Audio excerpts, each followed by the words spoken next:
আসসালামু আলাইকুম বন্ধুরা, আশা করি আপনারা সকলেই ভালো আছেন। বন্ধুরা, আজ আমি আপনাদেরকে এক রাজকুমারী ও এক ভিক্ষুকের গল্প শোনাব। তো চলুন শুরু করা যাক। একদা এক শহরে একজন বড় বাদশা বাস করতেন। তার ছিল একটি বিবাহযোগ্য কন্যা। সে তার কন্যার বিয়ের জন্য পাত্র খুঁজছিলেন। দূর দূর থেকে অনেক রাজা ও রাজপুত্রদের বিয়ের প্রস্তাব আসতে থাকলো তার কন্যার জন্য। এমনই একদিন হঠাৎ এক বয়স্ক ভিক্ষুক সে রাজকুমারীকে বিয়ের প্রস্তাব নিয়ে রাজদরবারে আসলো। সে ছিল ৭০ বছর বয়সী একজন বৃদ্ধ ব্যক্তি। রাজা ভীষণ রেগে গেলেন। তিনি চিৎকার করে বললেন, একজন ফকিরের কি করে এতটা সাহস হতে পারে যে সে রাজকন্যাকে বিয়ে করতে চায়? তিনি সেই ফকিরটিকে বন্দী করে ফেললেন জেলখানায়। তাকে অনেক অত্যাচার নির্যাতন করা হলো। ইতোমধ্যে রাজকুমারীর কানে এই ঘটনা পৌঁছে গেল। রাজকুমারী তার বাবার কাছে এসে বলল, বাবা, আপনি একজন বয়স্ক মানুষকে কিভাবে এতটা অত্যাচার নির্যাতন করতে পারেন? দয়া করে আপনি তাকে ছেড়ে দিন, এটা অন্যায়। তখন রাজা রাজকুমারীকে ধমকের স্বরে বললেন, আমি যা করেছি ভেবেচিন্তে করেছি, তোমার কাছ থেকে আমি কোনো সিদ্ধান্ত জানতে চাইনি। রাজকুমারী উদাস হয়ে চলে গেল।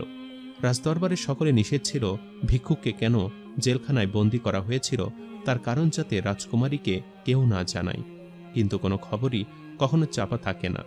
কোনোভাবে রাজকুমারী জানতে পেরে যায় যে সে বৃদ্ধ ফকির তাকে বিয়ে করার দাবি নিয়ে এসেছিল এবং সেই কারণেই সে জেলখানায় বন্দী হয়েছে। রাজকুমারীর মনে সে ভিক্ষুকের জন্য দয়া হয়। সে তার বাবার কাছে এসে বলে, বাবা, আমি ওনাকে বিয়ে করতে চাই। বাদশা রাজকুমারীকে অনেক বকাবকি করল এবং তাকে এটা বোঝালো যে সে একজন রাজকুমারী, সে কিছুতে একজন বয়স্ক ভিক্ষুককে বিয়ে করতে পারে না। কিন্তু রাজকুমারী নাছোড়বান্দা, সে ওই ভিক্ষুককে বিয়ে করার জেদ ধরে বসে থাকল। চারিদিকে এ কথা অনেক দ্রুত ছড়িয়ে গেল যে রাজকুমারী এক বয়স্ক ভিক্ষুককে বিয়ে করতে চায়। সকলে রাজকুমারীকে নিয়ে হাসাহাসি করতে লাগল। রাজা ও রাজকুমারী জেদে অতিষ্ঠ হয়ে ঘোষণা করে দিলেন যে রাজকুমারীকে তিনি সে ভিক্ষুকের সাথে বিয়ে দিবেন এবং বিয়ের পরে রাজকুমারী রাজপ্রাসাদে থাকতে পারবে না, বরং সেই ফকিরের কুড়ে ঘরে গিয়ে থাকবে। রাজকুমারীও রাজার এই কথা রাজি হয়ে গেল। অথবা রাজকুমারী এবং ভিক্ষুকের বিয়ে হয়ে গেল। ভিক্ষুক তার বিবাহিতা স্ত্রীকে নিয়ে তার গুড়ে ঘরের দিকে রওনা দিলেন। এক গভীর জঙ্গলের ভেতরে একটি ঝুপড়ি ঘরে বাস করত সেই ভিক্ষুক। তিনি তার বউকে বললেন, এই হচ্ছে আমার কুড়ে ঘর, এখানেই আমি থাকি। কোনোদিন একবেলা খেতে পাই, কোনোদিন তাও কপালে জোটে না। কপালে যা জোটে তাই নিয়ে আল্লাহ তাআলার ইবাদত করে জিকির করে কাটিয়ে দেই। রাজকুমারী, আপনি কি আদৌ পারবেন এই কুড়ে ঘরে এত কষ্ট করে আমার সঙ্গে থাকতে?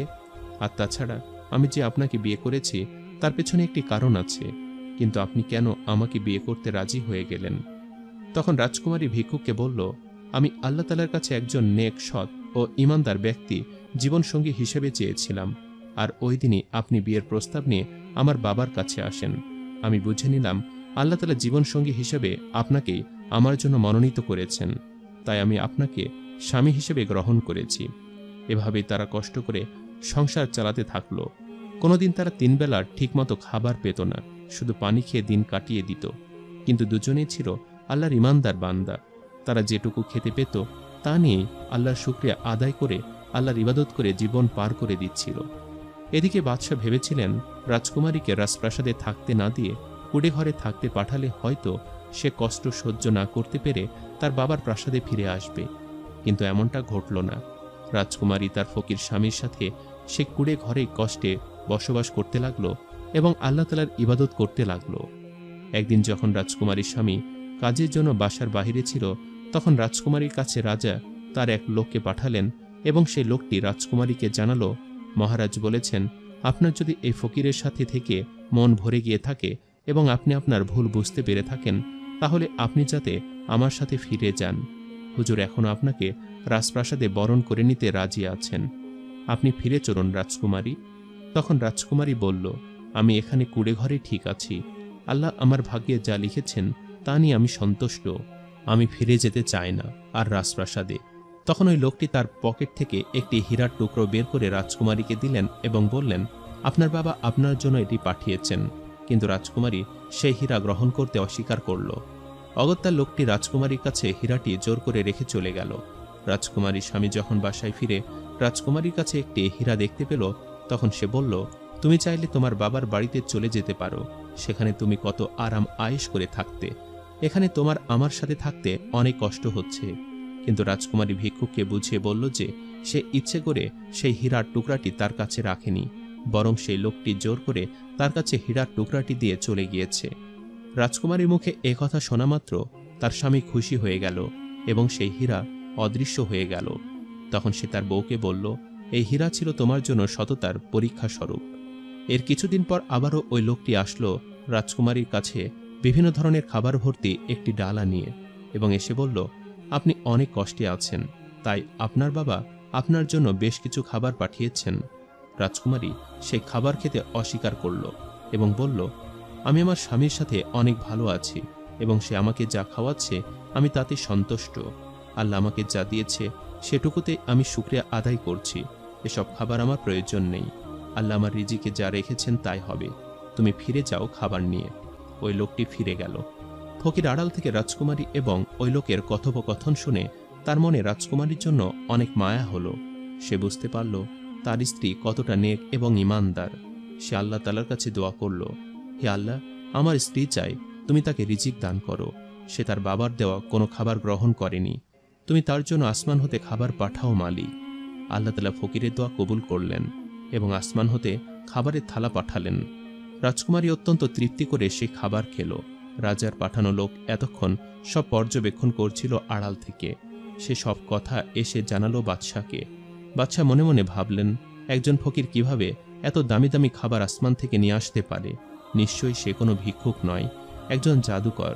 বাদশা চুপি চুপি ভিক্ষুকের ঘরে গিয়ে তার দিকে নজর রাখতে থাকল। সেদিনও একই ঘটনা ঘটল। আসমান হতে খাবার আসলো। বাদশা বিশ্বাস করে নিল যে ওই ফকির একজন জাদুকর। সে তার মন্ত্রীকে ডেকে বললেন, এ রাজ্যের সবচেয়ে বড় জাদুকরকে খবর দাও। তার জাদুর দ্বারা আমি ওই ভিক্ষুকের জাদুকে পরাজিত করব। অতঃপর সে জাদু করার জন্য উপস্থিত হলে রাজা জাদুকরকে ওই ভিক্ষুকের বিরুদ্ধে জাদু করার জন্য পাঠালেন। কিন্তু ওই জাদুকর ব্যর্থ হয়ে ফিরে আসলো এবং বলল, আপনি যার বিরুদ্ধে আমাকে জাদু করার জন্য পাঠিয়েছেন সে আল্লাহর খুবই নেক এবং ইমানদার বান্দা। তার বিপক্ষে জাদু করার ক্ষমতা আমার নেই। রাজা অত্যন্ত রেগে গেলেন এবং বললেন, তোমাকে জাদু করতে হবে না, বরং তুমি আমাকে সে জাদু শিখিয়ে দাও যে জাদু দ্বারা আমি ওই ফকিরকে মেরে ফেলতে পারবো এবং আমার মেয়েকে আমার কাছে ফিরিয়ে আনতে পারবো। তখন জাদুকর রাজাকে বেশ কিছু মন্ত্র এবং জাদু শিখিয়ে দিলেন, যার দ্বারা সে ওই ফকিরকে খুন করতে পারবে। মাঝরাতে যখন ওই ফকির সালাত আদায় করতে উঠল, তখন রাজা তার জাদু দ্বারা এক বিশাল দেহধারী লোমশ বানরকে তার বশে এনে সে ফকির ভিক্ষুককে খুন করে ফেলার জন্য পাঠালেন। কিন্তু বানরটি যখন ভিক্ষুকের কুড়ে ঘরের সামনে গেল, সে শুনতে পেল ভিক্ষুক মধুর সুরে কোরআন তিলাওয়াত করছে এবং বানরটি ভিক্ষুককে খুন করার কথা ভুলে গিয়ে ওই কুড়ে ঘরের সামনে বসে থেকে ভিক্ষুকের কোরআন তেলাওয়াত শুনতে লাগল। এখানে সকল জাদু শেষ হয়ে গেল। বাদশা দেখলেন তার মুখমণ্ডল বানরে পরিণত হয়ে যাচ্ছে। তখন তার মনে পড়ল যে জাদুকর তাকে বলেছিল, জাদু যদি ঠিকঠাক না হয় তাহলে আপনার জাদু আপনার উপরে এসে পড়বে। যেহেতু রাজা একটি বানরকে নির্বাচন করেছিল, তাই তার মুখমণ্ডল সম্পূর্ণ বানরের মতো হয়ে গেল, কিন্তু শরীর আগের মতোই থাকল। তিনি প্রাসাদে ফিরে আসলেন এবং তার এই অবস্থা দেখে সবাই খুবই অবাক হল। যতই নিজের বাবার উপর অভিমান থাকুক না কেন, বাবার এই অবস্থার কথা শুনে রাজকুমারী খুবই কষ্ট পেল এবং তার বাবাকে দেখতে যাওয়ার সিদ্ধান্ত নিল। পরদিন ফকির এবং রাজকুমারী রাজপ্রাসাদের উদ্দেশ্যে রওনা দিল। রাজকুমারী তার বাবার কাছে গিয়ে অনেক কান্নাকাটি করে বলল, বাবা, তুমি কেন তাকে মারার জন্য গিয়েছিলে? এখন তোমার কি অবস্থা হয়ে গেল? সে অনেক কান্নাকাটি করে বলল, হে আল্লাহ, তুমি আমার বাবার চেহারা আগের মতো করে দাও। তখন রাজা তার ভুল বুঝতে পারল এবং বলল, আমাকে ক্ষমা করে দাও তুমি মা, আমি তোমার সাথে অনেক বড় অন্যায় করতে যাচ্ছিলাম, আর সে অন্যায় থেকে তোমাকে বাঁচিয়েছে এই ভিক্ষুক। আমি কোনো মুসলিম ছেলের সাথে না, বরং এক হিন্দু রাজকুমারের সাথে তোমার বিয়ে ঠিক করেছিলাম, কারণ তাদের অনেক বড় রাজ্য ছিল। আমি চেয়েছিলাম তার সাথে তোমাকে বিয়ে দিয়ে আমি সে রাজ্য দখল করে রাজত্ব চালাবো, কিন্তু আমি জানতাম তুমি খুবই ধার্মিক। তুমি যদি জানতে পারতে আমি যার সাথে তোমার বিয়ে ঠিক করেছি সে ছেলেটি হিন্দু, তাহলে তুমি কখনোই রাজি হতে না বিয়ে করতে। তাই আমি গোপনে যেদিন সে ছেলের সাথে দেখা করতে জঙ্গলের ভেতর দিয়ে যাচ্ছিলাম, তখন আমি শুনলাম এক ভিক্ষুক কোরআন তিলাওয়াত করছে। আমি তখন নিজের মনেই বললাম, এ ধরনের ভিক্ষুকের সাথে তো আমি কখনোই আমার মেয়ের বিয়ে দিব না, যতই সে ধার্মিক হোক না কেন। বরং আমি হিন্দু হলেও এমন কারোর সাথে আমার মেয়ের বিয়ে দেব যার অনেক টাকা পয়সা আছে, জায়গা সম্পত্তি আছে। আমার এই কথা শুনতে পেরে এই ভিক্ষুক তার ঘর থেকে বের হয়ে আসলো এবং আমাকে বলল, এটা তো অন্যায়। একজন মুসলিম মেয়ের সাথে কখনোই একজন হিন্দু ছেলের বিয়ে দেওয়া উচিত নয়, তাও কিনা মেয়েটির অমতে। সেদিন আমি তার সাথে অনেক খারাপ ব্যবহার করেছিলাম এবং ওই স্থান থেকে চলে গিয়েছিলাম। তোমাকে সে হিন্দু ছেলের সাথে বিয়ে দেওয়া আটকাতেই সে এসেছিল তোমাকে বিয়ে করার জন্য। তখন রাজকুমারী বুঝতে পারল যে ভিক্ষুক কী কারণে তাকে বিয়ে করার জন্য এসেছিল। হঠাৎ করে ভিক্ষুক সে 70 বছরের বয়স্ক রূপ ছেড়ে 30 বছরের যুবকে পরিণত হলো। রাজকুমারী তার স্বামীর নতুন রূপ দেখে অবাক হয়ে গেল এবং অনেক খুশিও হলো। তখন তার স্বামী তাকে বলল, আল্লাহ তার বান্দাদেরকে দেরিতে হলেও সবসময় তাই দেন যা কিছুর তারা যোগ্য। বাদশা মেয়ে জামাইয়ের কাছে অনেক ক্ষমা চাইলেন। তারা দুজনেই বাদশাকে ক্ষমা করে দিল এবং বাড়ির উদ্দেশ্যে রওনা দিল। কিন্তু এবার আর সে তার স্ত্রীকে ওই কুঁড়ে ঘরে নিয়ে আসলো না। এবার সে তাকে একটি সুন্দর রাজপ্রাসাদে নিয়ে আসলো। তখন রাজকুমারী অবাক হয়ে গেল। তার স্বামীকে অবাক হয়ে জিজ্ঞেস করল, আপনি এত সুন্দর রাজপ্রাসাদ কিভাবে নির্মাণ করলেন? তখন তার স্বামী বলল, সবকিছুই আল্লাহ তাআলা নিয়ামত।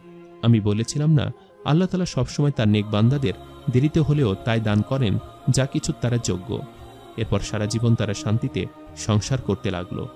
এভাবে আল্লাহ তাআলা তার নেক বান্দাদেরকে তাদের ভালো কাজের ফলাফল দিয়ে থাকেন। সম্মানিত দর্শক, ভিডিওটি আপনাদের কাছে কেমন লেগেছে তা আমাদের কমেন্ট করে অবশ্যই জানাবেন। আর সবাই আমাদের সাথেই থাকবেন। আজ তাহলে এই পর্যন্তই। আপনারা ভালো থাকবেন, সুস্থ থাকবেন। আল্লাহ হাফেজ।